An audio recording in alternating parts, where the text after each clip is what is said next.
Hey everyone, hope you guys are doing well. Unfortunately, I've had a pretty long week, so I found some time to finally stream now and wanted to do a little bit of a short Q&A as we're obviously in the thick of preseason. Lots of teams have games to go in terms of what their sort of run up to the Premier League game week one is. And yeah, I think there's been a lot of changes as well from an FPL front that are definitely worth discussing just in terms of, how I think about the game, how I think the game has changed, and what these rules sort of mean for us, and where you guys are at with your draws as well, and sort of conversing with that. So first of all, yeah, nice to see everyone in the chat. David Duke, thank you so much for being here. Nice to see you around.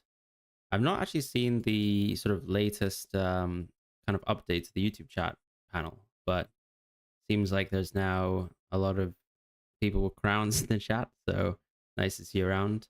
What do I think about Petrovic and Verbruggen goalkeeper rotation? I think it's pretty mediocre, to be honest, because I don't see how Brighton and Bournemouth rotate very well with each other in terms of, you know, when one player has a bad game, the other player has a good game. I don't really see that.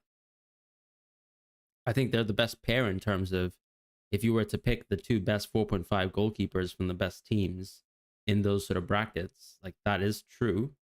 But Brighton just have a really, really poor run. And then it doesn't really synergize well with Bournemouth, I guess. I'd probably actually just prefer going Petrovic at that point in time. And we also might know that we'll find out soon, but I guess Verbruggen might not be fit enough to start game week one. So that's something to consider. Lacroix is indeed in my latest draft. This is my latest draft. Hey Anish, hope you're doing well. How nailed is you? I don't think he's nailed, right? I think when you look at the other 4.5s, and as long as you sort of take I guess the potential piece, which is if you're comfortable having the fourth and fifth defender in your team being what used to be our eighth attacker in terms of like the strength in depth of how you field lineups, then I think you don't really need a 4.5. I started the season thinking that. I went into a 6.5, 7.5, 6.5 striker draft. And I've actually come out of all of that. And actually, I still am holding almost my initial conclusion on that. So I kind of feel like if you can create a draft that pretty much has a 4.5 or just someone who's really good at CBET, generally speaking, with a decent-ish game as your person, first on the bench every single week, I think you can live with that. And that's really, really strong in terms of creating a draft structure. He might start quite a few games, but we'll just have to find out. Like, I think he'll be better than any other 4.5 potentially, right? Thoughts on Reinders? I mean, he scored a lot of goals last season in AC Milan. A lot of really good finishes and strikes. I just think that just watching him in the Club World Cup, I'm not seeing suddenly some sort of explosion in terms of attacking potential. And then because he's also unfortunately unlikely to get an insane amount of defensive contribution points, I can't quite see the value to it, right? Like if you think, for example, Rodri's going to play, he's going to do a lot of the secret actions. Whereas I think Reinders will do a little bit less of that. There might be some games where he's allowed to do a bit more though, right? Because like I can't see Rodri playing every single minute to start the season. He's still building up his fitness. But I'm not massively into him as a pick. I just think there's much more consistency from the other picks who are averaging much higher defensive contributions per 90. Karen, I hope you're doing well. Nice to see you around. Thank you in general to all the members of the channel who stayed members. I will work very quickly this weekend to get the Hall of Fame working into it. Thomas, do you think Araujo will start for Bournemouth on the right-hand side? I mean, it's a bit of a weird one, right? Because last season he could have been starting a few more games, but he didn't play too much. I think if you look at the sort of Bournemouth team, I'm not sure he's like going to be amazing potentially for like defensive contributions either. And what I would probably say too is Bournemouth is a team I probably prefer from an attacking point of view, and less so defense. So I think I would treat him as a bit of a wait and see. Like I can see a lot of people actually going with a 4.5 or a 4.0 in their draft, and you can always have room to drop into it, particularly as Bournemouth don't have amazing fixtures to start. So he's got potential to start, but I would not nail him to starting. I'd still think even someone like a Cook would be likely to continue starting games.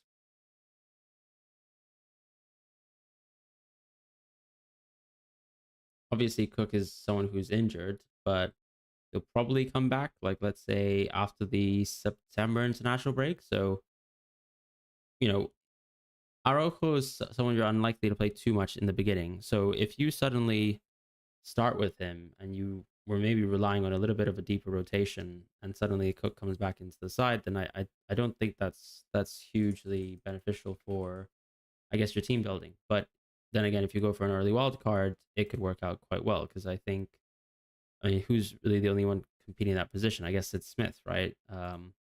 So yeah, I think it's a solid bet, but I wouldn't be super enthused about it.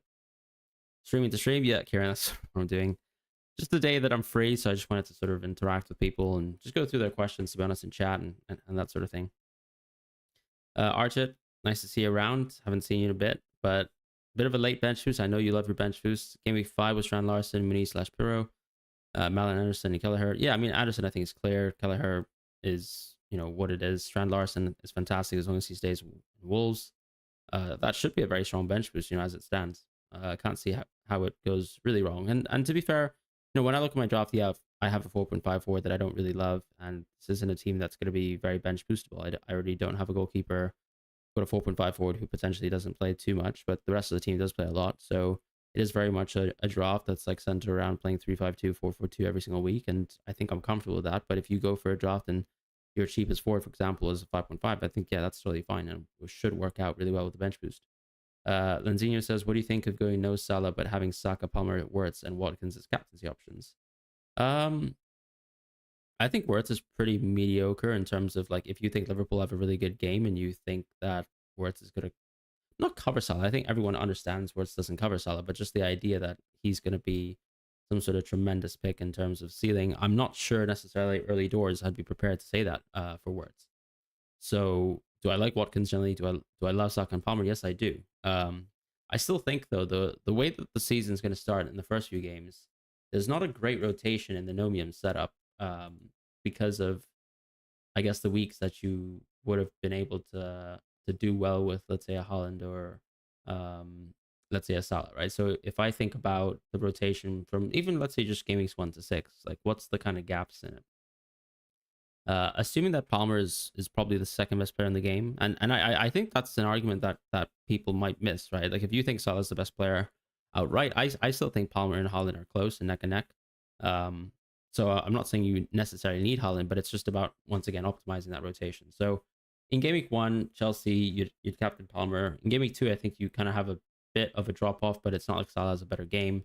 Palmer in game week 3 is fine. I think game week 4 is where you suffer potentially the most by not having Salah or Holland in that case, because I think he's a bit stronger there. And then game week 5 isn't particularly good either.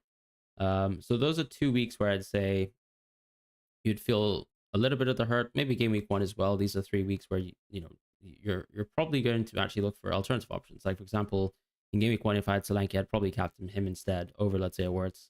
And then if you had Watkins, generally speaking, game week 5 is probably the only week where I'd captain him. So I guess you make up a little bit of the ground in terms of not having Salah in game week 5. But there's, yeah, definitely a big drop off in game week 4, but you probably would be on a Saka captaincy there. So I think you don't, you definitely lose a lot of expected points on share captaincy. But maybe the thing that I have a little bit more issue with in terms of, let's say, a non-Salah, non-Holland draft is Wirtz that amazing? I'm not sure if I quite see it. And everyone already has sort of Watkins within a lot of their drafts. So are you actually gaining a player per se? So that's sort of what my thoughts are. Iman says, we have 3.4 million players on FPL so far, expecting to be 8 million by game week 1. I mean, I think the numbers could be higher, right? Dorg is a 5th defender. I mean, it's not like United have amazing fixtures, so I'm not too into someone who's not going to get a lot of defensive contribution points. And equally, I don't think, as I said, like with United, the only game I really care about from them is game week 3. So Dorgu for me is a player that I'd probably pursue in a previous season, but in a season like this with DEFCON points up there, I'm not sure if I care. As far as worths, expected assisted goals, like sure, but I also think people are also probably overestimating how offensive he might be then in that kind of case. I have seen his sort of season long projected goals tallies to be close to somewhere like Bruno, but that kind of just suggests he's a little bit underpriced potentially.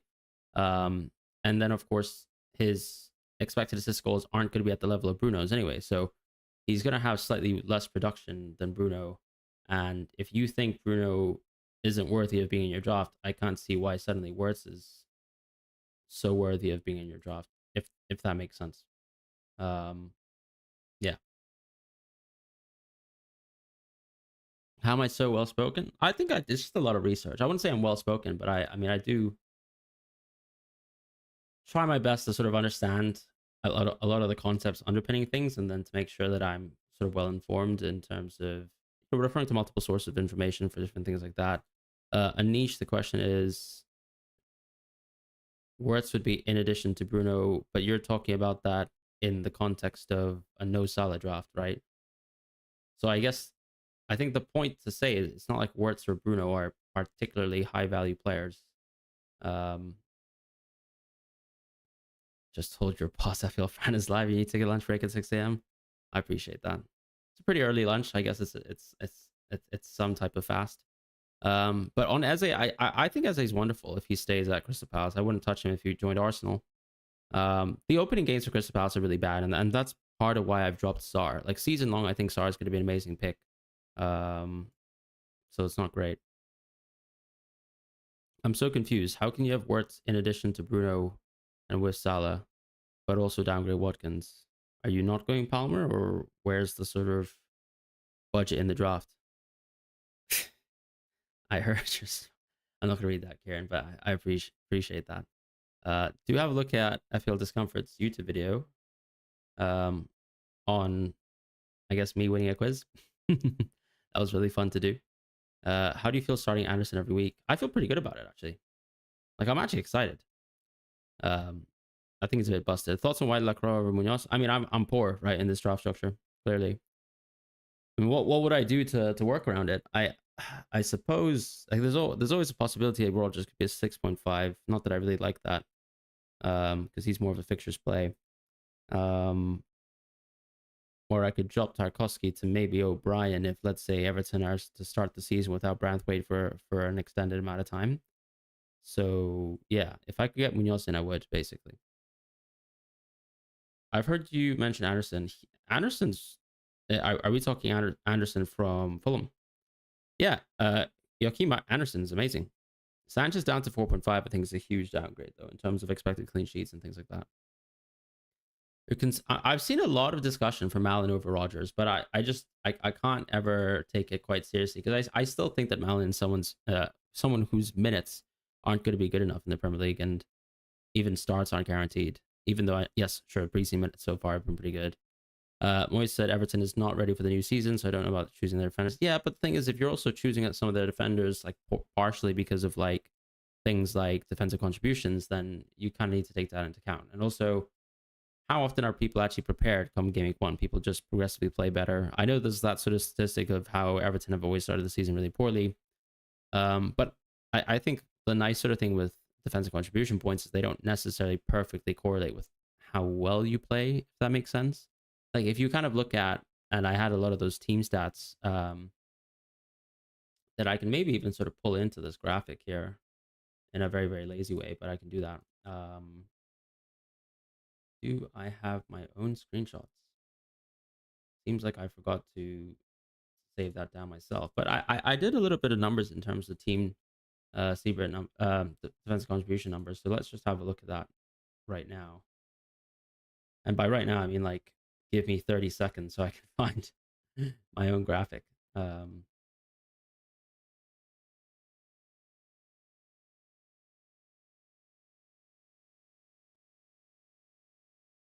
this is gonna be a bit of a lazy job, right? But this is kind of like these are the team numbers that I created myself, just looking at last season. And I just wanted to just discuss like briefly, like, you know, what is a good team, what is not a good team, who's a ready team, that sort of thing. But yeah, like imagine if these are your team numbers. Like I don't think I would say Nottingham Forest is like they're pretty much a mid-table team that overperformed last season. I don't think that's like to denigrate them or anything, but Crystal Palace is like an amazing team. You also see some pretty pathetic teams up there, like in Leicester. Southampton were one of the worst teams. They're kind of bang in the middle.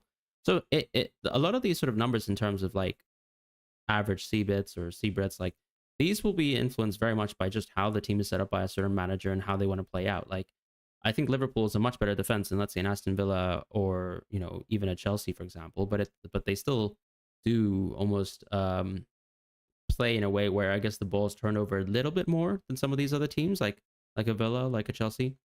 And clearly you can see the play style thing come through with City. So yeah, I think like one of the pros, I suppose, is I can't see the way that Everton plays to be so dramatically different so that you can't get the potential guarantees of those points. And at the end of the day, like you can play really bad football and still get expected clean sheets, or rather, not expected clean sheets, but actual clean sheets. And so with Everton actually having some really good games, like they could miss on a few times, but I could still be getting the 4 points within certain games.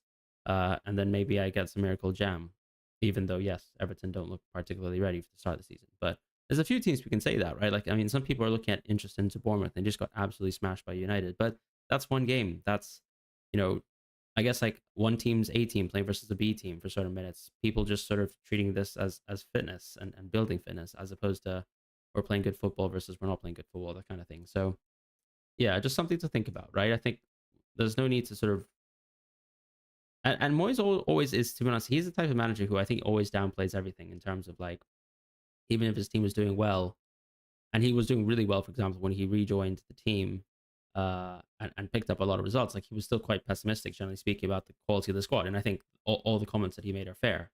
But yeah, it doesn't mean that they're going to down tools and not do anything to start. Um, would be nice to understand who are consistent DEFCON stars. Yeah, I mean, I've done a lot of videos sort of showcasing that, and I think if you look at, for example, my defender cheat sheets, my midfielder cheat sheets, you'll get a good perspective of who are the best players from all these sorts of positions. Like I've tried to factor in both um, by doing that.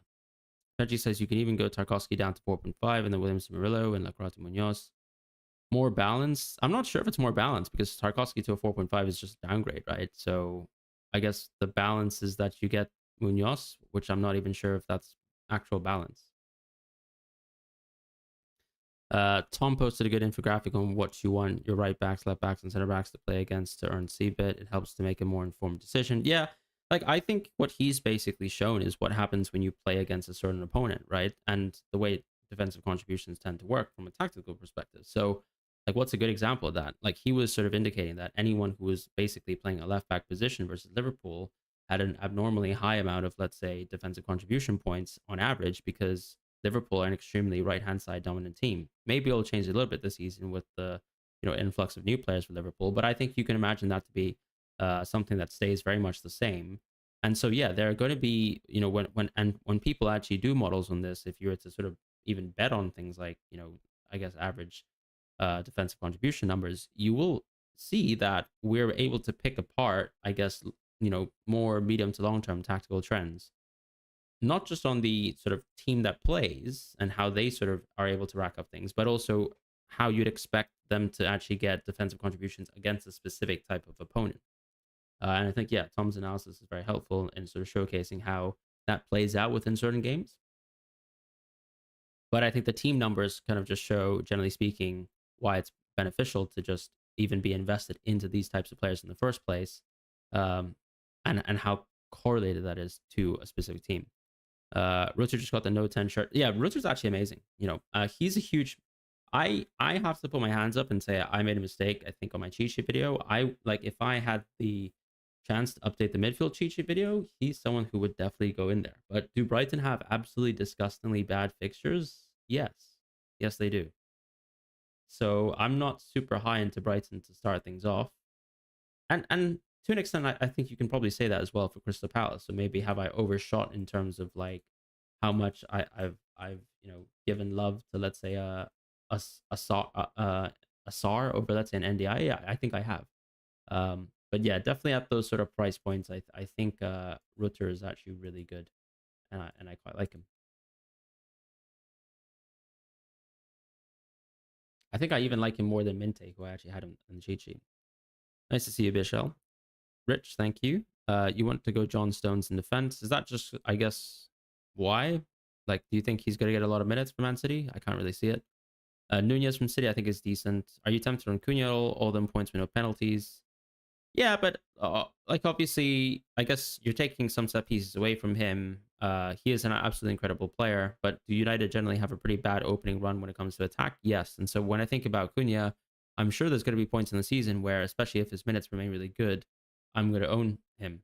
But to start the season, I probably wouldn't. Like I feel much more comfortable still going for someone like Rogers right now. And then also, playing for a much worse team last season was a bit beneficial to Cunha because he got a lot more bonus than I guess someone would in a bit more well balanced team. So if I can give some credit to United, someone like Bruno is probably going to have the ability to compete against like Acuna in terms of racking up things like bonus, etc. United get top six. That's a pretty bold shout, but I think obviously the markets are always quite high on United. They seem to be predicting something like maybe seventh, eighth for United. Let me see where I last saw the predicted points table. I think United were projected to be seventh when I last saw, but they were neck and neck with Villa in terms of points, and Tottenham's right there as well, with Brighton sort of being on the periphery at ninth. But it's super close. And yeah, the goals being split for United a little bit more evenly. And look, we're going to expect that Hoyland can maybe do something this season. But even when I'm talking about some of the other players like an Mbemo and Ahmad will sort of have more contribution, the more players who are generally involved in the share, I guess the more it sort of decreases the value of a quote unquote talisman like Cunha now that he's in a better team. Bruno's going to get way more set pieces. You mean just in terms of like Mbemo and Cunha's ability to draw fouls and things like that? That makes sense to me. What are my thoughts on Wirtz? Would you ideally have him in? Not necessarily, no. I kind of think I still like maybe a. I think Wirtz is really good, and I think he's potentially underpriced, but I don't think he's essential. Like I actually feel very comfortable going Rogers over Bruno or Rogers over Wirtz to start things off. Um, Evening, James. Hope you're doing well. Looking forward to the new season as well. Eitner is better than Virgil van Dijk, but Virgil van Dijk's very good at defensive contributions, and the expected clean sheets is probably going to be very, very similar, right? So that to me, other than let's say, Eitner when I was watching him in the Club World Cup was actually exquisite on the attacking end of things, and so if you think that kind of out leverages what Virgil van Dijk can do with his big head at times, that sometimes also means that he's a set piece threat, then yeah, maybe he is better. But then you also probably have to deal with certain instances in games where maybe Aitnuri gets subbed off early. Whereas Virgil, he's actually a bit of a freak in the sense that he is one of the few 6 million pound defenders who's going to get you defensive contribution points like maybe 1/3 of the time, which I think is actually very strong. Because when you compare, let's say that being, let's say maybe a 30% chance of getting CBET versus maybe Aitnuri who's like close to zero, what does that kind of tell you? That kind of tells you it's Aitnuri's sort of attacking return potential. So maybe something like 0.1 expected goals. So like 0.6 points, which I think is already quite high, but then also really good XAG versus Virgil's own ability to sort of get into set pieces. So maybe let's say the goal threat is slightly edged by Aitnuri by maybe like 0. Maybe a 5% chance additionally of every game getting a goal. But then he doesn't play 90 minutes, so that gets tapered off a bit. The assists are probably there for Aitnuri. So it comes down to clean sheets. And our Liverpool are a team that I feel a bit more confident about in terms of getting clean sheets. Yeah, generally. So that is maybe still leaning towards Aitnuri being better if you think the minutes are perfect. But are they perfect? Will they stay perfect? I'm not so sure about that. Nunez, I think the same argument can kind of do that. Like, the same argument applies, right? Where I think Lewis actually is really struggling to get minutes. I can't really see O'Reilly sort of getting minutes in the left back position. So if we ever to see Aitnuri off the pitch, it's most likely Guardiola on the left. So I think, yeah, that's quite important. Did you see the thread on X about teams who are easiest to get CBIT against? And you can I discuss it? Well, yeah, that I think just kind of pretty much is the graphic that I was showing you, right? Generally, the teams who actually are really good at getting CBIT are also teams who actually allow their opponents to get CBIT. So I think it's pretty well correlated. Yeah, I had a graphic a little bit earlier in the stream that I showed in terms of like the team strengths when it comes to like CBIT. So we can just sort of pull that up again. But it's kind of like this graphic, right? Like generally speaking, if you think about it, like just conceptually, like give City don't get CBITs, but part of that is because they don't lose the ball. They keep a lot of the ball, and the priority is on control. Whereas obviously some other teams are a little bit more willing to lose the ball and are still really good, like let's say a Liverpool, for example. So it's about play styles very much.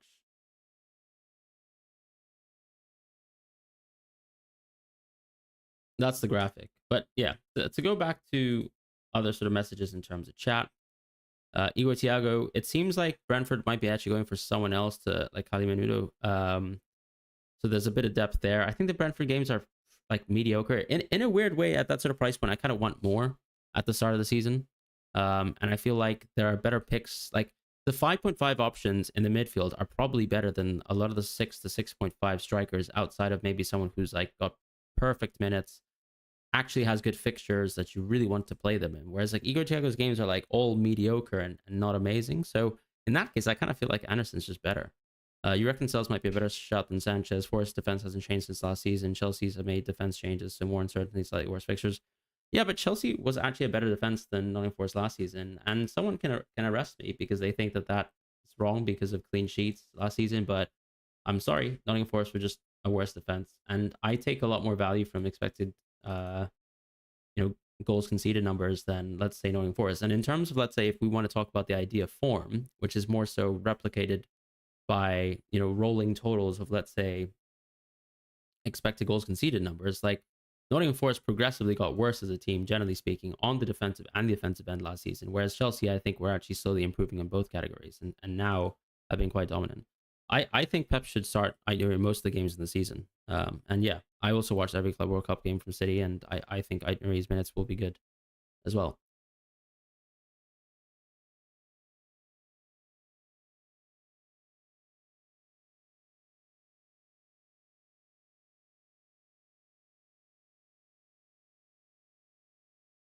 Harry Wilson 5-5. Yeah, I mean he's obviously had a pretty good start to the preseason.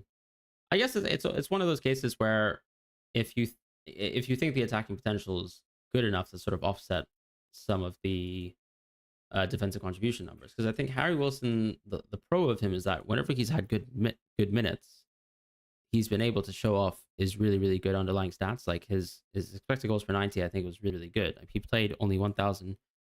I think that the issue with him always, like going back to multiple seasons now, is just how many minutes he actually gets to play. Maybe he's a little bit injury prone as well. And then if he's a 90-minute player. So yeah. Klopp's, I mean, I've seen the graph. I don't really know what you want me to say about it though.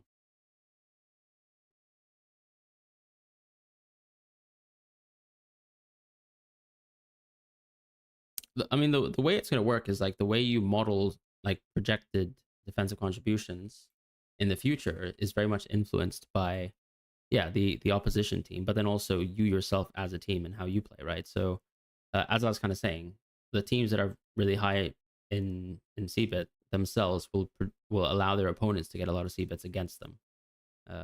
Just because, like, I guess even if you think about the nature of the game, right? It's like if I clear the ball a lot, in theory, I'm also giving the enemy team the ball a lot too, so I can sort of recycle.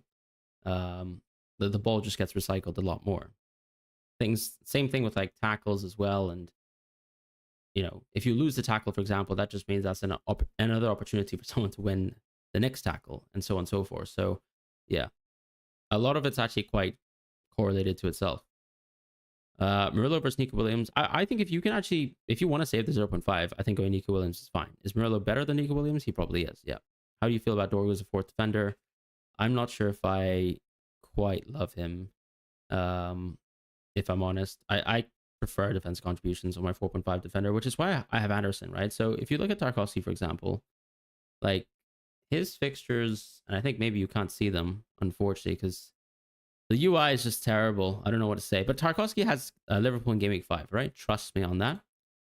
Nico Williams has Arsenal in Game Week 4. What does Anderson have in Game Weeks 4 and 5? He's got Leeds at home and Brentford at home. So I think Anderson provides really good rotation for those off games. Virgil van Dijk is someone I probably play every single match. Lacrosse someone I actually don't mind playing sometimes, even over, let's say, an Anderson. Like if the games are really good, I kind of feel like I'd be comfortable actually playing a defender sometimes over a really cheap midfielder or even a cheap forward because of how good the guarantees are with defensive contribution. So that's kind of why I have a little bit of a stronger defense than most. Um, but equally, that also means that I've been allowed to cut down, I guess, in terms of how much I spend on that eighth attacker. Get Watkins my team and see how Gyok does. Yeah, I think that logic makes a lot of sense. I previously was on a non-Watkins draft, but I kind of just thought about it like, do I really like Welbeck that much? Do I really like Strand Larson enough for me to, I guess, ignore Watkins? That's kind of how I ultimately ended up just being on Watkins. Focal has some type of code available to fix the UI. I'll probably have to speak to him. Lucian, I hope you're doing well. Just here to show support and say you still love me. Still love you too. Hope you're doing well and hope your family's well. Thoughts on Van de Ven? I mean, other than game week 1, I'm not like if I was to buy into Spurs getting better as a team, like maybe the defense dramatically changes, but I don't really know. I kind of think there's other defenses I like a bit more. You really like Shade? That's a tough one. I just don't really like Brentford's games, and I do subscribe generally to the idea that yeah, Brentford's going to drop off a bit as a team. But should he benefit more, like, you know, vis-a-vis like more minutes? Yeah, but he's also been priced quite highly, so maybe when Brentford have a better run of games, I'll definitely consider him. Best 5.5 min and why? It's a boring answer, but I think Ellie Anderson's the one. Like, I think he's got. There's not many 5.5, 5.0 defenders who are like midfielders who actually have like set pieces. So that kind of has a lot of other impacts in FPL, like, you know, through, you know, bonus creation, chance creation, generally speaking, like kind of assists, right? Projected assists. And then yeah, really, like I have to say, like his recovery numbers are just absolutely wild. Am I okay with the Villa double up? Yeah, just because the fixtures are good. And I think like escaping from Rogers to go down to a 6.5 position, like if I wanted to go away from Rogers, I'd see out the good Aston Villa games and just go into Ismail Assar. And I'm never going to lose 0.5 on Rogers. As far as Watkins, like the pivot was always just going to be Gyökeres. Or like I ended up, I probably just reshuffle more money into the midfield in a 2 free transfer sort of way, and then just go into someone like Strand Larson if I don't really like anyone below Watkins. So yeah, I think Aston Villa totally fine with picking those players. They're also just players where, you know, in a similar way to, let's say, Bruno or a Wirtz, like I think their minutes are just going to be perfectly fine, and I won't feel bad ever about owning them. Victor M, thank you so much for joining as a member of the channel. Welcome to Captain. I do love the kind of Toby profile pic, so nice to see you around. Do I think NDI is better than Kudus? Yeah, because he's definitely going to be less interesting in open play, but you've got penalties still. You still have some really, really, really good baselines when it comes to defensive contributions as well. So I think that really supports NDI being a strong pick to start. I don't really like going Rogers to Malin because I think you're just dropping minutes, and it kind of makes it worse. And playing Anderson every week is actually a pro, in my opinion, not a con. Your team is exactly the same. You've got Bone instead of Watkins and different bench, including Strand Larson. I think that's fine as well. What I've sort of just realized is, yeah, like when I was sort of playing out how the numbers would look, seeing how models would interpret recovery numbers, and sort of just mixing and matching, like I'm totally comfortable playing Anderson like perpetually. A bit skeptical about Anderson. Are we saying Anderson from Fulham or what? Anderson from Nottingham Forest? You're saying Anderson from Nottingham Forest. I just can't really see how he would be underwhelming, because I think even if you took away a lot of his open play value, him being a DEFCON monster is just a fact. And I think a lot of people make the misinterpreted point, which is if someone generally is good at or has okay numbers for DEFCON, that there isn't a huge gap between different sort of tiers, I suppose. So what do I really mean by that? I mean, if I look at, and I don't know if I have my mid graphic to hand, but I should do. Let me just pull up the mid graphic I created. But what I'm trying to say is that someone who actually averages the sort of numbers that Anderson does when it comes to defense contributions, that is still a huge expectation gap between NDI and what he produces, even though NDI himself is very good at it. So let's just pull up something up for the case in point. Unfortunately, NDI is not in this graphic because he's classified in FBref as a forward. But I think this is kind of like the graphic I produced, right? So it's like the general idea being like players who played at least 15 matches last season, in terms of 90s, and also are really really good in terms of C rate per 90. Now, sure, some of these players don't actually end up playing 90 minutes per match, but I think the point is to say at that sort of tier, Anderson is still very far apart from someone like NDI who averages something like 11 per 90. Like that difference between 11 per 90 versus 14.9 per 90, and even if we were to taper the 14.99 down to, let's say, maybe a 13, um, that's still that's still from a, I guess, a, you know, a Poisson distribution or a normal distribution, like just very very different in terms of how many additional games, maybe like a 10, 15, 20% additional chance of getting, or even up to 30 sometimes, of getting those additional 2 points per game, which I think bridges a lot of the gap for whatever you miss out in open play, etc. So yeah, I think Ryan Christie is also really, really good, especially with the injuries that Bournemouth have in the midfield to start the season, for this very reason. And with Palhinha, I'm not so sure whether he's going to get the minutes that we actually want. So that's my only concern with him, and why I probably wouldn't touch him to start.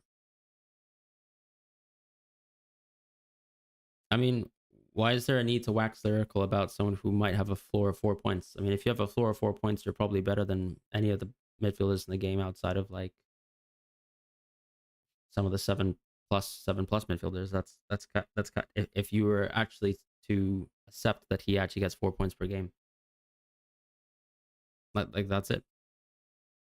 I wouldn't even need to make a case really, because I mean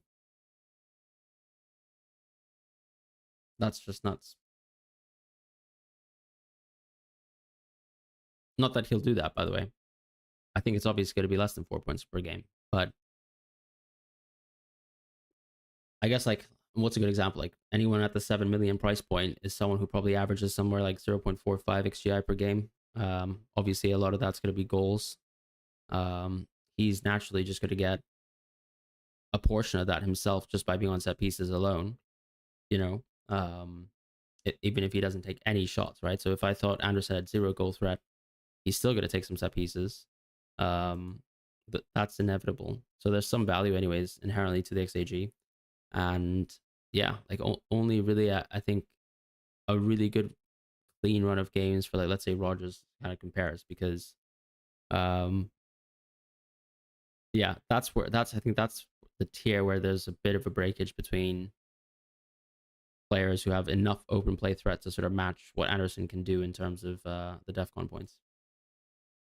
Because and a good example is like if you were to look at, let's say, a model that sort of projects points, like what's a good example? I think like FPL Nick has probably projected something that's like a midfielder points kind of distribution, um, and you can kind of see how.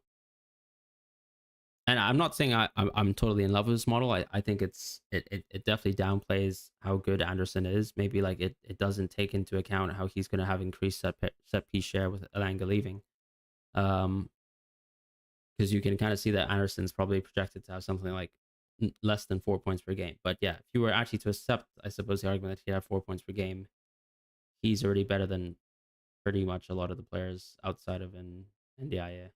His Tillemans numbers seem pretty wrong as well, but it's not like a huge separation.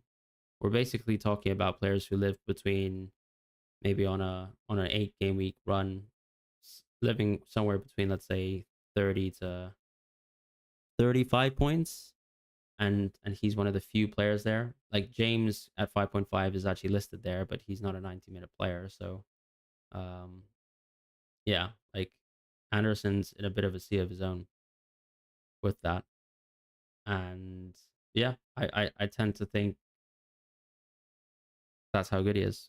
As far as Napstars, thank you so much for sending the 5 FPL Fran memberships. I really, really do appreciate that. So, Morpheus, FPL McFred, Ahmed Hussein, Kevumin, and thank you all, or rather, thanks to Napstars. Please do feel free to thank him for that. Another thing I'll say on Anderson too is like I'm totally comfortable actually playing a 4th defender because I think of like so basically that sort of Lacroix or Anderson type pick, and I'm talking Anderson the defender now, is probably still better than, let's say, in my mind, most of the forwards who are like sub 6.5 outside of Strand Larson, and maybe you could even include 6.5s, right, in that sort of bracket. So it's like if they're my 11th player every week, I don't really mind that, you know. So I'd be mix and matching Anderson versus another defender because there will be some weeks where I actually play 4 at the back. Yeah. And yeah, that's the thing. It's like I'm not also going to pretend that Anderson actually has 0 open play goal threat. XAG is a better XAG. Sorry, that was correct. XAG is a much better stat in terms of predicting assists than XA. They're actually 2 separate stats. Um, the definition of the two is mostly to do with XA being the quality of a pass leading to a scoring chance, and XAG is like um, effectively something that does a little bit more uh, by quantifying the probability of the assist resulting in, an expected goal. So, like, what's a good example of this? Like last season, a lot of people were kind of criticizing Salah for his XA being really low. But when you actually looked at the XAG, it was much higher and much more reflective of the overall quality of chances he was actually creating for his teammates, and what their sort of final XG position was. So that's why I tend to feel a lot more comfortable using XAG and sort of using that stat than XA. It's also free on FBref. But yeah, I think there's much cleaner correlation on XAG to actual assists. And we also know this season you're getting more fantasy assists anyways, right? So maybe something that I've actually missed is the people who are much more prone to taking shots, maybe open play chances, etc., be involved in open play.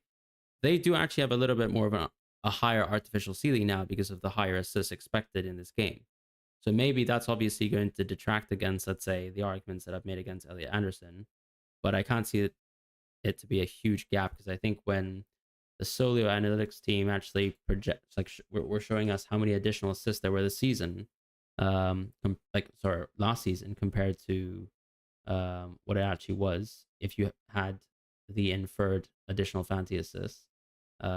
It wasn't actually that um, overall significant. So if you translated that, for example, so I think they said the new assist definition from FPL would have seen an increase of 3.7% in new assists being awarded in 24-25. So I don't think open play players have suddenly gotten some massive boost, right? Whereas like the DEFCON thing is generally a very real thing. Salah, thank you so much for the super chat. I really appreciate you being around. Nice to see you. Gone differential for bench boost 1. Keller heard who's the goalkeeper here? So you've got Keller Petrovic. I think that makes sense. And to be honest, a lot of people are allergic to going Petrovic in bench boost 1, but I think you have to kind of accept that Petrovic Keller is a much better rotation pair, or Petrovic Areola, for example, if West Ham don't sign another goalkeeper going forwards, because it actually provides you with like consistent long-term expected clean sheet value versus like if you went for Bruggen and Kelleher and they don't rotate really, really well. So I'm okay with that. The Goalkeeper, I think he's going to be a really good player this season. I just don't love him for game week 1. I just think Brighton don't have any good defensive games whatsoever to start the season. And so if he doesn't get me DEFCON either, I don't really love him as a pick to start. But I also take the point that Fulham at home is actually a good game for Brighton. Wan-Bissaka is great. Colwell, I think, is a little bit too pricey because of the no DEFCON aspect. I'd probably actually rather go for a 4.5 goalkeeper, sorry, a 4.5 defender, and then maybe go Sanchez if you really want to do that. Roger Salah is obviously great. NDI is great. Enzo, I'm a little bit cold on because I think his minutes this season could really sort of be managed as Chelsea, of course, have to sort of survey through so many different competitions. And if you, for example, looked at the Club World Cup, like, was Enzo someone who was playing 90 minutes a match? No, right? And the more players you sort of bring into that team, I think the more Enzo's minutes kind of taper off. Obviously, he is a nailed player, But I just think he's not necessarily worth that sort of price bracket. Adingra is fine. I can see there's not the same love necessarily for the defensive contributions, and that's fine. Maybe I don't want to say that we've been looking at things wrong, because I think there are facts, right? There are facts, for example, that like Tarkovsky would have had an additional like 40 something points last season. Same with Caicedo. So that is reality, but there's nothing dismissing that Adingra was a bad pick, right? So Adingra could be a good pick and should be decent considering how I guess clean the run is. But would I still rather have an Elliot Anderson? Yeah. Holland is nice. So this is a Holland Salah draft, which is I think that's a huge differential to it. Thiago Mikalenko, I don't love Mikalenko. I've just got to be honest as well. Konsa, I think that's fair. Igor Thiago, probably watch out if Brentford are to invest into any other players. But I generally like the draft. I've obviously given you a few points. Not criticism necessarily, but of course, we're all going to change our mind on certain players. Granit Xhaka, I think, could also be a great player. But I also think that people are overestimating. Once again, and going back to that argument about NDI versus Elliot Anderson, there are different tiers of like Seabrit. And I think what I might actually do is I kind of want to show from a mathematical point of view how important it is to be like a high earner, if that makes sense, right? Like if you're a lot of people, for example, will just say like, okay, Rice is someone who, in theory, in my mind, is very good for Seabrits, right? He's a defensive player, even though clearly he's not, right? And if anything, he's become more offensive as the years have gone by. But if we go from Rice to someone else, I guess, like, I'm trying to think of another midfielder that, maybe let's say, maybe a Damsgaard, for example, maybe a Lucas Paqueta, for example.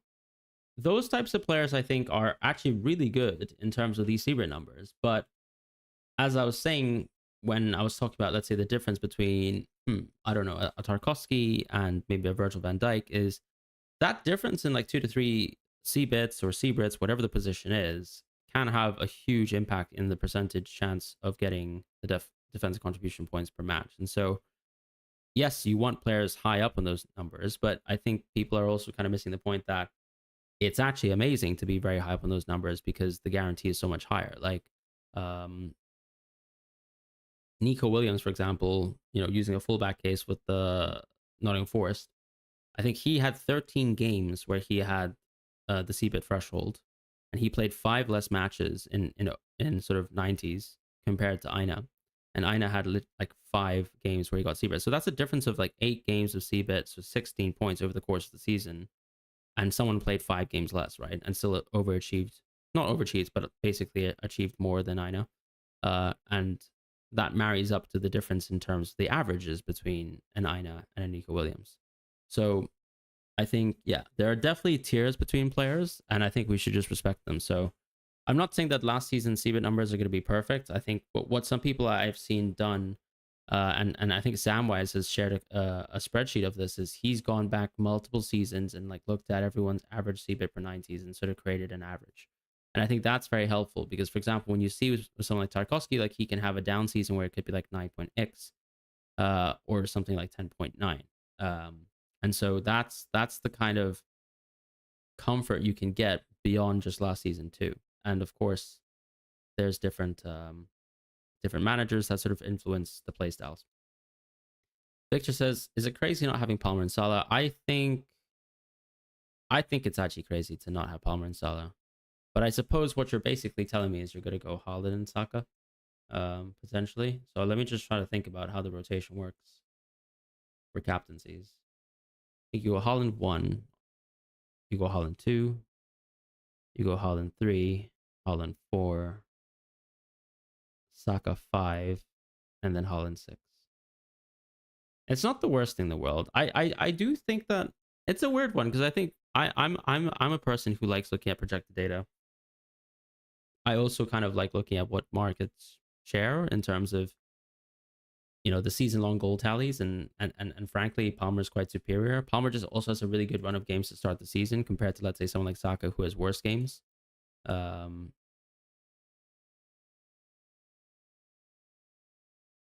So yeah, I don't know. It's like You're almost betting on Palmer to do poorly over a good run of games, as opposed to betting on Palmer to do poorly over a mediocre run of games. If it was a bit more like Palmer and Saka had the same amount of games, I think it'd be better.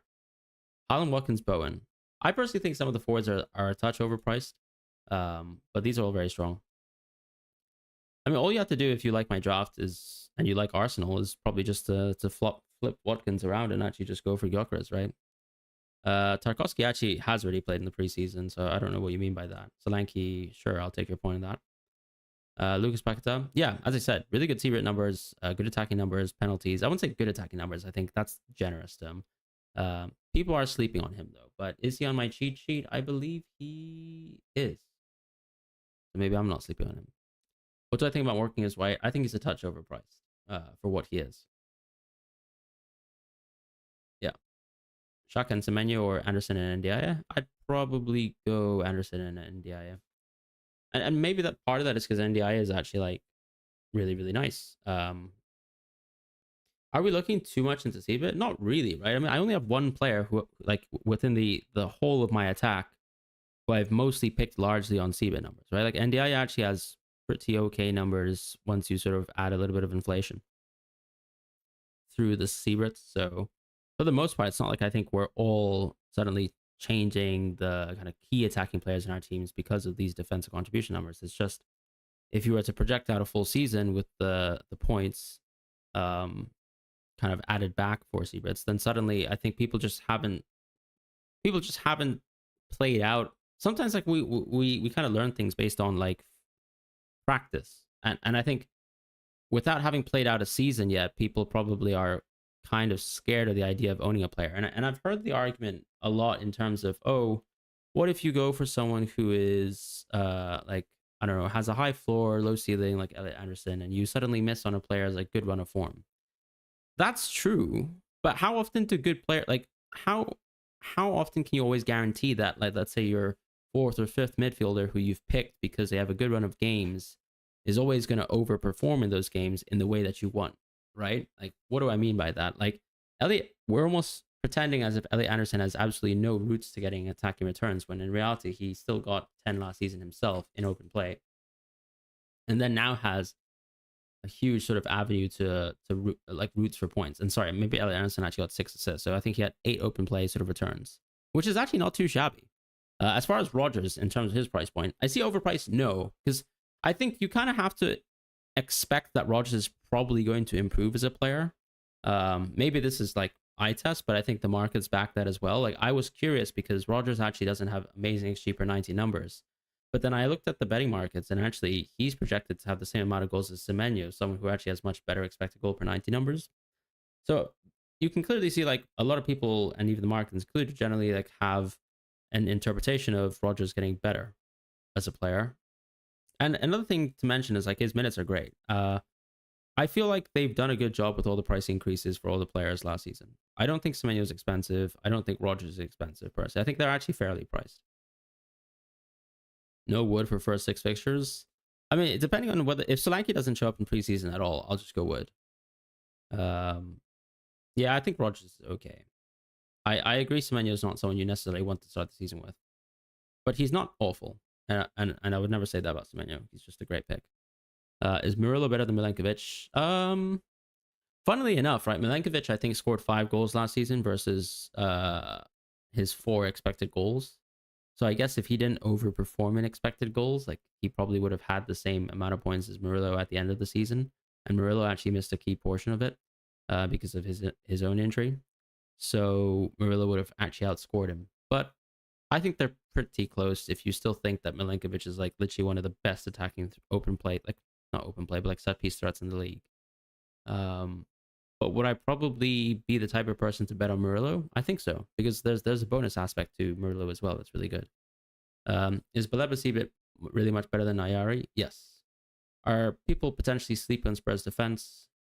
I've seen a lot of people with Van de Ven and Udogi, to be honest, so maybe no. But I feel like there must be a huge improvement in Spurs this season anyways. Like, the kind of baselines we're working with them are pretty poor.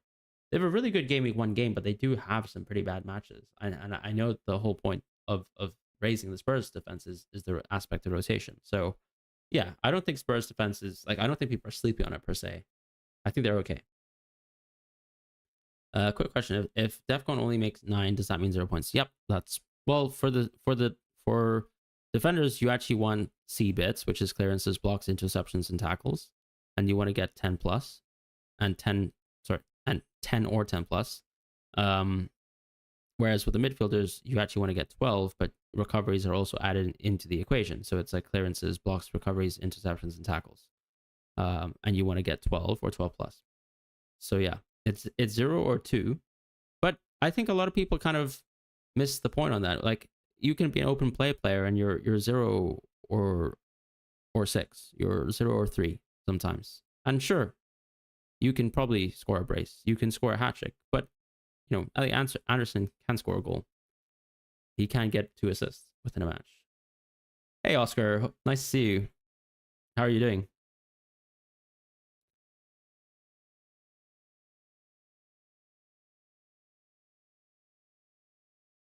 So does that mean it's better to go for the best? Yeah, like generally speaking, I think you want to go for anyone who's like over multiple seasons or even just last season and probably stay within the same team. I'd actually love if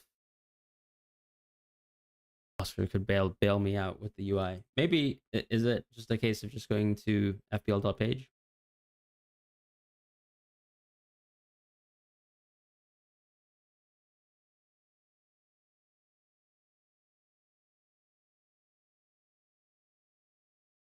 Best bench booster defender for 5 million. Yeah, I guess I can't recommend a Crystal Palace defender here. So at that sort of 5 million price point, I'd probably shop for a Nico. Well, I mean, like, what is Nico Williams actually someone that you can technically bench? Probably not. You could actually just go sub 5, right? I don't think Wan-Bissaka is like out of the question there as a bench boost defender. Many are overestimating Everton defense because their data took a drop after Sean was fired. I think a lot of our drafts are starting to converge. Like, I had a stream with the two Toms, like Golden Goal Fantasy and FPL Tom, obviously, and we literally, by the end of the stream, I think we had practically the same draft, which is a bit disgusting. So I kind of hope something changes the template, or maybe as the season goes on and we have different chip strategies and things like that, things change. What is the best 4.5 million defender? Probably Christopher Richards. Maybe actually Anderson's the one. Don't you think Gu's a bit risky for minutes? Definitely, but I'm not planning to play him, to be honest. Like, I'm totally comfortable having a 4th defender or 5th defender to just be my first on bench. Do you ever comfortably bench the 3 currently starting players with CBIT in mind? What do you mean by that, Abdul Rahman? I mean, it's like, okay, I don't know. Like, if I benched 4 points, like I'm okay with it. I've benched 40 points in FPL, so I should be comfortable benching, I guess, 2 sets of 4, if that makes sense. Main differences are Wood and Adingra over Solanke and Anderson. Yeah, I mean, to be honest, I might be pivoting to Wood if let's say Solanke's like not even going to show up for a single time in preseason. Like, that seems pretty likely. As far as the Adingra, like, yeah, I feel like, to be honest, Anderson's ownership's still really low. But it does feel like a lot of people just own Anderson, right? So yeah, that's interesting. I had Sar and NDI for a long time. And then I was kind of looking at it, like, if I wanted to move to a draft where I went for like Watkins and Solanke, like, is it really tough, like, playing Sar perpetually with the really poor opening games? So I kind of like pivoted back to NDIA, knowing that he also kind of has like slightly higher DEFCON baselines. But I think they're all really close. And I'd be keen to see how different like kind of models predict the expected points of some of these players, because I think we've seen some market, like some sort of like early projections from 11FI. And yeah, that can change things. Yorker's game week 2. I mean, if I start the season with Watkins, I'm just going to keep Watkins basically up until game week 7, I think. It's so tough distancing yourself from players you like. It's easy to fall into a trap of picking your fat players and screwing yourself over. I don't have favorite players though, right? Because I mean, I'm more of like, I like watching football. I don't support a single Premier League team. I tend to trust data, but only because I kind of believe what like what the point of projections and predicting sort of things are, or like I guess trusting what the market is telling us sometimes. When we look at, for example, market odds and look at Rob T's tweets, um, things like that. Like I generally think that's like an objective view because that's not my perception. So if my draft suddenly becomes very subjective and different, that's probably like a different piece. To, let's say, if I had a very maybe data driven type kind of draft, that's probably where I draw the line, right? And I'd probably like I'd seriously consider it. Sometimes I do make these sort of subjective moves. Like I remember the season before last, I went Anthony Gordon really early before I think a lot of like models sort of projected him to be a good pick. But part of that's because I was pretty confident he was just a good player with really good minutes. And same with Palmer. But you can also be very wrong sometimes. Like I can make a subjective choice and I can end up picking someone absolutely terrible. Like, or their minutes could suddenly fall off a cliff. Like I went Dango last season, like in the middle of the season, and suddenly he's just like stopped playing football because obviously Evan Nilsson came back a little bit too soon. Give us your thoughts or predictions around which performance next season. Excited, but was not impressed in the Club World Cup at all. I mean, I was really impressed by Huijsen, but I already knew he was a good player, so I'm just happy about like having him as a player for my own team. And same with Trent. I think we were still terrible, yeah, but mostly terrible in the match where we basically ended up fielding the same sort of starting 11 as we did like last season, with Huijsen being out, with Trent being out, and then basically fielding a 4-3-3 with like no balance and too many attackers. Yeah, Huijsen actually had really, really good CBIT numbers, and I can share that again.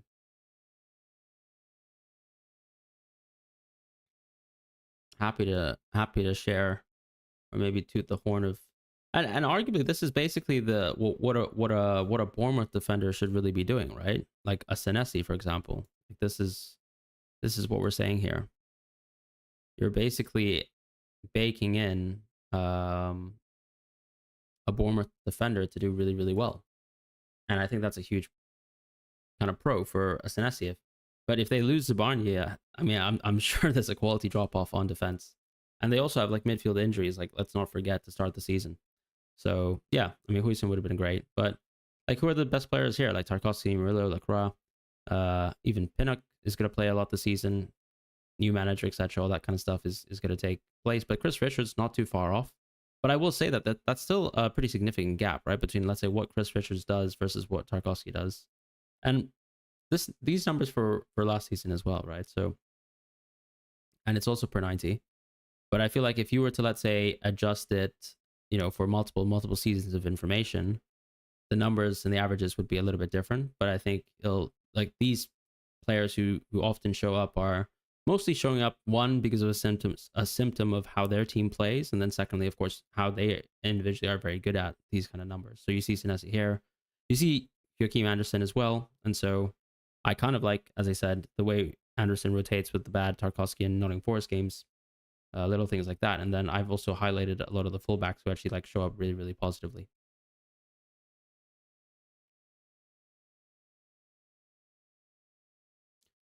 If I had to choose someone to start throughout the first 8 game weeks, Richards or Anderson, I'd probably go Richards. And to be honest, I guess this draft could have Richards, right? There's nothing stopping me from going Richards, but it's also like, what do I do with the additional 0.5? Like, I don't actually know. And maybe that's actually the point of it. I guess I could just go Richards over Lacroix. There's nothing that should really stop me from doing it. Yeah, Richards is actually a really solid pick. He should be nailed. I mean, if you look at his match logs, once Shalaba's loan ended, like Chris Richards was basically playing football nonstop.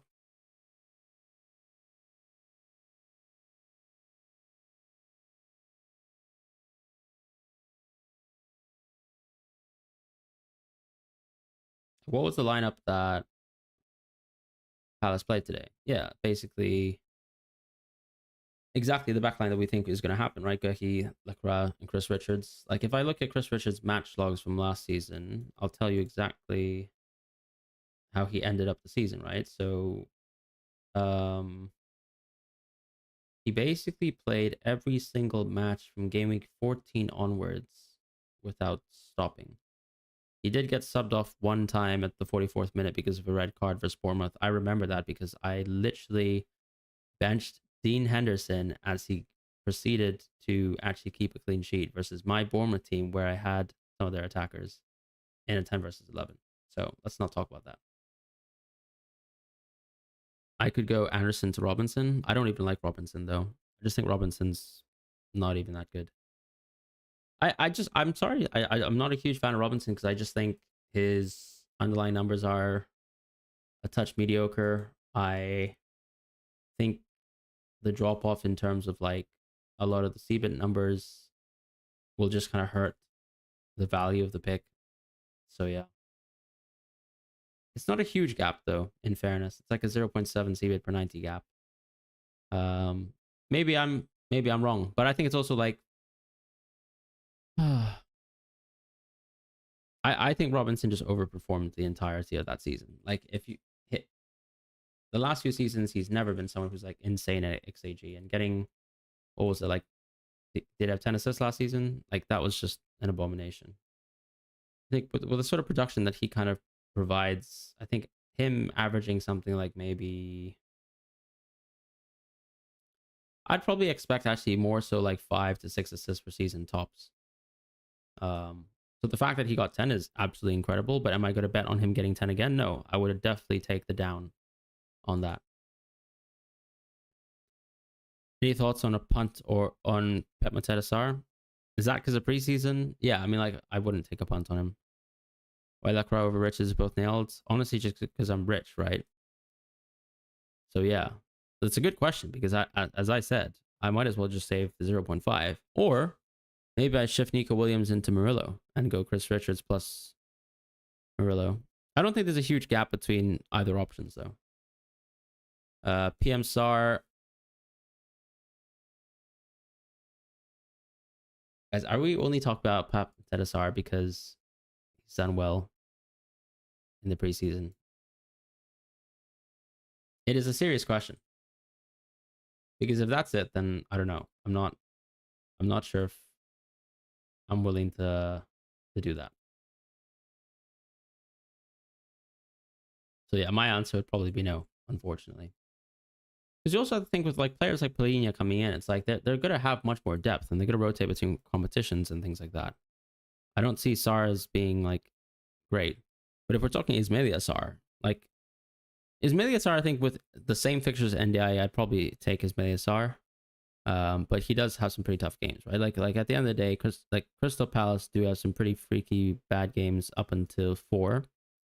And maybe the first transfer I do is something like that, like NDI to Sarr. And I think, is it bad to like maybe lock in a transfer? Not necessarily. Sarr plays defensive as well. Yeah, he does if you're talking about PMS, but it's like his like the less minutes you play, the worse it is for CBIT, right? Polini is a yellow card merchant, but yeah, he's probably gonna get 8 to 9 yellow cards in a season, and if he actually plays the whole season out, then he's just gonna rack up higher. If money isn't an issue, who's your top 4 defenders? Virgil, probably Tarkovsky, Munoz, maybe Murillo if we get there. You feel Gakpo's going under the radar? I think so. I think that Gakpo's minutes can be definitely very, very good. And maybe he starts the season actually with some of the most nailed minutes. But I also tend to think, okay, if you're suddenly going to get Isak, or even if you're not going to get Isak, are we suddenly saying that Gakpo is really going to be the player who plays the second most amount of minutes in the attack? I'm not so sure about that. Like, I think we're going to still see like what we were thinking, which was going to be like things like Ekitike on the left. No Arsenal defense, not to start the season, and part of that is fixture driven. Thoughts on Rice? Yeah, I think the reason why Hub actually has like really, really good projections for Rice is because from what I can see from the Fantasy Football Hub model, and it's really interesting, right? Because I was actually doing the rate my team thing, and let me take a screenshot of my team so we can actually get my team rated. But on that specific subject, I think what's interesting is from what I can generally infer, I think the Hub model is really high into Arsenal defense or offense. Sorry. So what I've even noticed is that, let's say, and obviously you can get your team rated on the link in the description. But if I go to, let's say, this page, I probably need to sign in. Oh no, this is fine. I can just upload my team.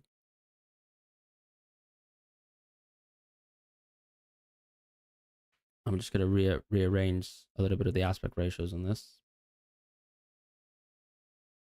So I think what's quite interesting about the hub model is that, yeah, it's super into the Arsenal offense. Why is my team rated 86? Is it that bad? I don't believe it.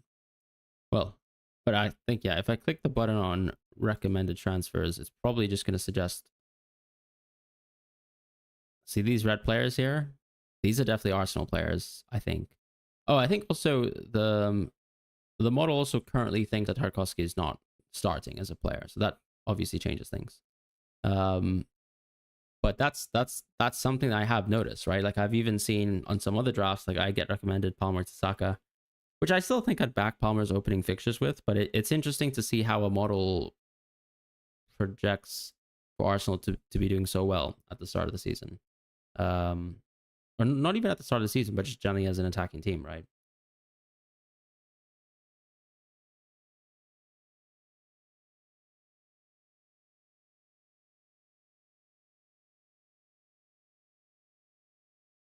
I'm gonna have to relog in. Oh, I haven't. Oh no, that actually works.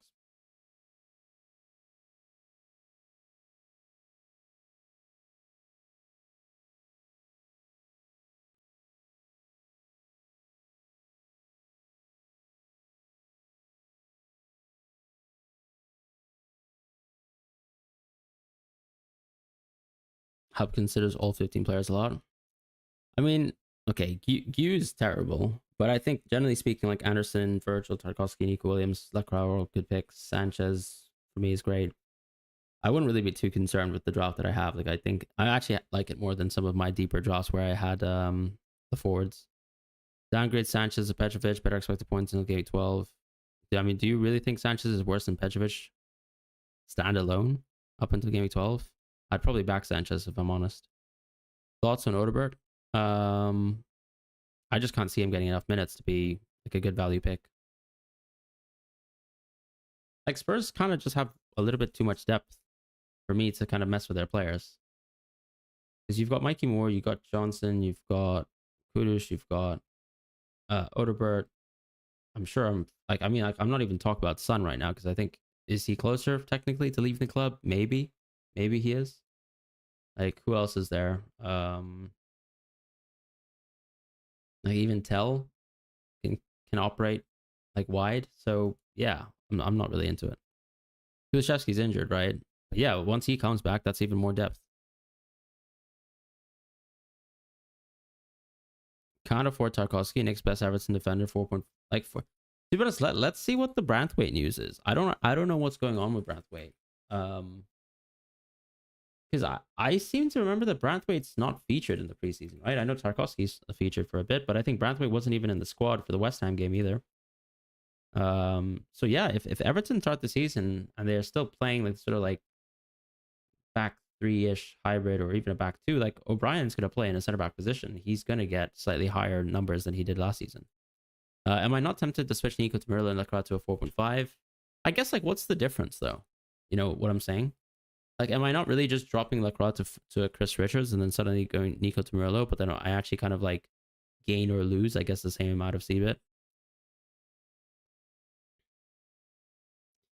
Thomas Frank will love Solomon, but that's even more depth, right? So it just makes it worse.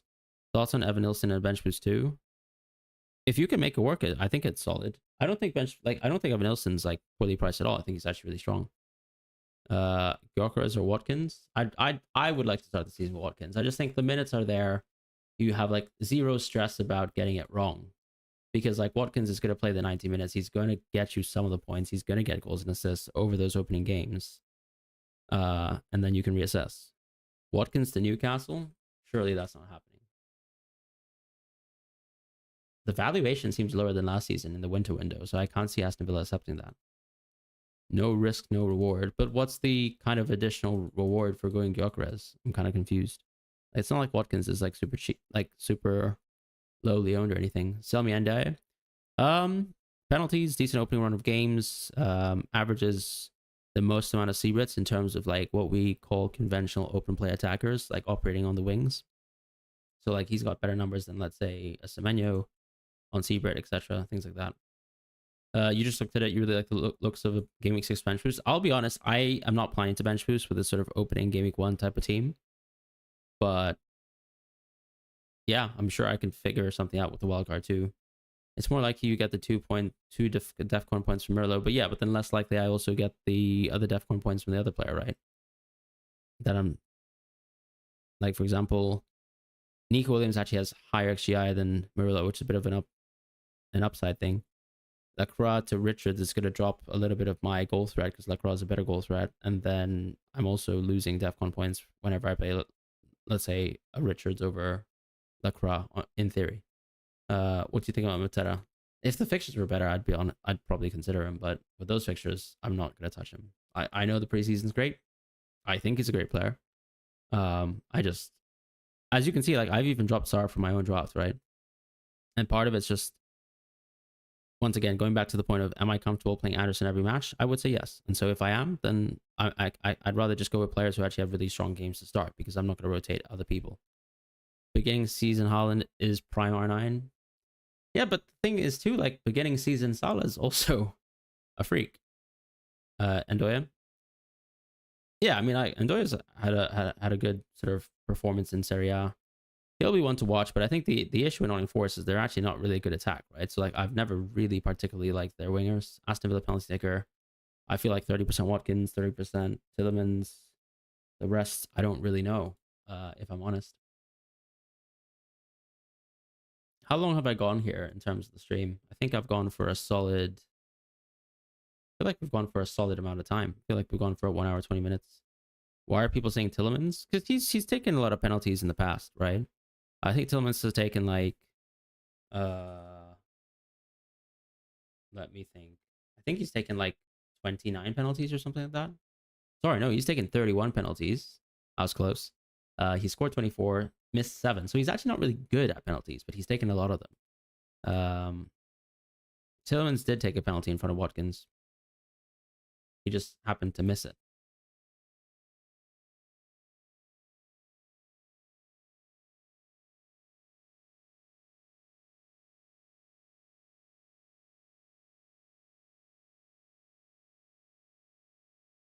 The specific match that I'm referring to is Aston Villa versus Crystal Palace last season, in 2024.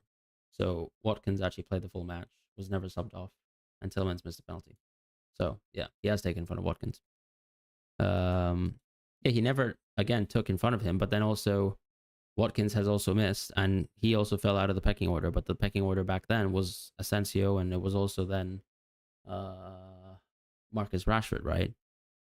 So yeah, I feel like the pecking order is completely open. But yeah, I'd probably bet that Watkins is the penalty taker. You know, because there's like an absence of actual good penalty takers. What's my thoughts, Matoma? Opening fixtures for Brighton are just too bad. I think he's going to be a solid pick, you know, in the middle of the season. Jamie, I'm doing good. Nice to see you. How are you doing? Is Bowen on pens? No, Paqueta should be on pens, but obviously there's going to be portions of the game where he's not playing in the match. Like Paqueta will get subbed off, and Bowen will be on pens then. Do I have a rough chip strategy in mind? No, actually, I'm going to play quite flexibly. I think with the first part of the season, there could be suspensions that kind of allow me to use free hits, etc. Do you know if you sign up for FFH, do you get the benefits to the end of the season or till the 1st of August next year if you sign up now? I think it's till the end. I think it's actually till the 1st of August next year. I'm not sure, to be honest. I've got to check on that. But I think the offer that you do is based on a period, right? So if you've done an annual subscription, I must imagine it's fully annual. So you can get it all the way going towards next August. Isn't Paqueta suspended for sports betting? No, we haven't actually had a final kind of conclusion on that. I think I actually wait. No. We did get a verdict, didn't we? We got a verdict that he's not going to get banned. Yeah, we got a verdict yesterday. Just check the news. What's your thoughts on a late wildcard for Salah and Haaland? You mean like a wildcard 13? I think it makes a lot of sense. Then use AFCON transfers to sell Salah and go into deep squad for Xmas. Yeah, I think that's what everyone's plan is, right? But do we get there? That's the big thing. That's literally the big thing. Yeah, he's cleared. Exactly. And to be honest, I do have to do a bit of a plug, but if you are going to use Fantasy Football Hub and if you are going to check it out, please feel free to use the link in the description below. Because if you go through my affiliate link, it does support me indirectly if you're going to get Fantasy Football Hub. So obviously they're worth it. There's a lot of wide array of tools, just I mean way beyond like the team rating and stuff like that. Arsenal plays Leeds in game week 2. Anyone in my plans? That's the thing, right? I feel like a lot of people are gonna like we're just gonna miss some big fixtures. Like if I go for this draft, yeah, sure, I'm gonna have a pretty bad game week 2 compared to the people who have Saka, compared to the people who have Gyökeres. And then in game week 3, for example, like I'm not gonna have Bruno versus Burnley at home, you know. So you're always gonna miss out some good players and good games. And I think part of the reason why we go with certain drafts is you always just have to think I kind of have a good idea of what everyone can reasonably do, and I have a good expectation of what these teams can do, what these players can do over certain runs. I feel confident not going Arsenal to start the season. Is it going to be an awful idea? Maybe, but I feel pretty happy with no Arsenal right now in my draft. Rice for a pun? I think Rice is solid. I wouldn't say he's amazing though. Tielemans versus Paqueta, I'd probably go Tielemans if I'm honest, but maybe Tielemans is actually even more boring as a pick, and maybe doesn't even have penalties. Cleared of spot fixing, but guilty of obstructing the investigation. Is obstructing the investigation going to lead to any sort of suspension or just a fine? Who's the best 7.5 mid defender or under midfielder except as a sorry, or under midfielder? I'd probably say Rodgers to start the season, if I'm honest. You also have 0 Arsenal and 0 City on my team. You can't lie. Yeah, I mean, I don't know. It feels weird, but to me, it looks right. Looks fine. Thoughts on Evan Nilsson? I think it's a really strong pick, but would I prefer Solanke to him to start? Or would I even prefer Strand Larson if he stays at Wolves? I think so. You mind showing a mock Haaland draft? Yeah, we could try that. I'm trying to think if my mock Haaland draft would have Watkins in it. I mean, maybe not.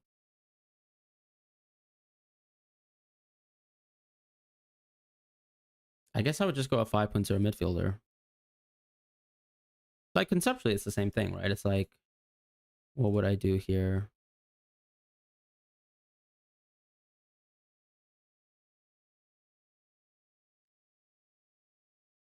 Something like this, basically.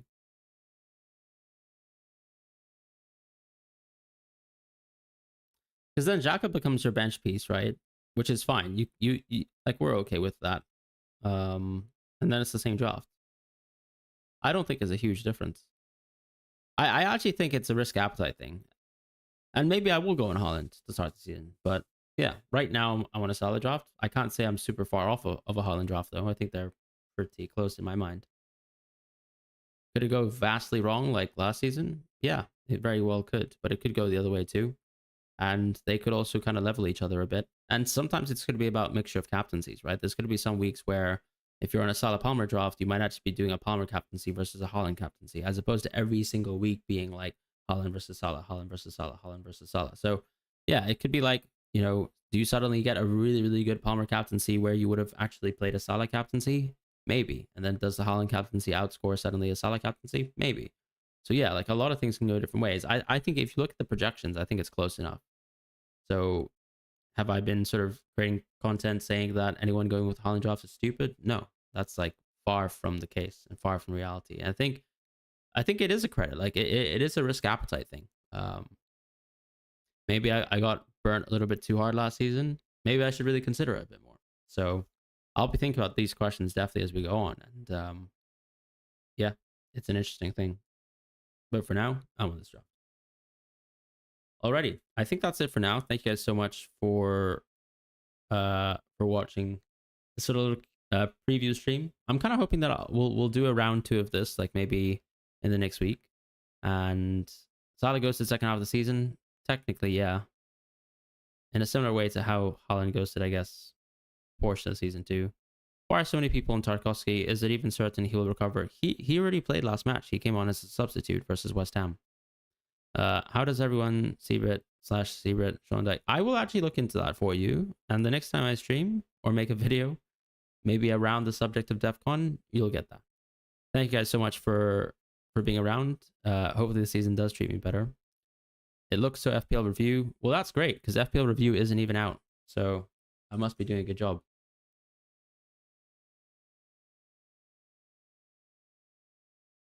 Can you put a no Salah, no Haaland draft up? I could look into that. Actually, before I go, let's just do a poll.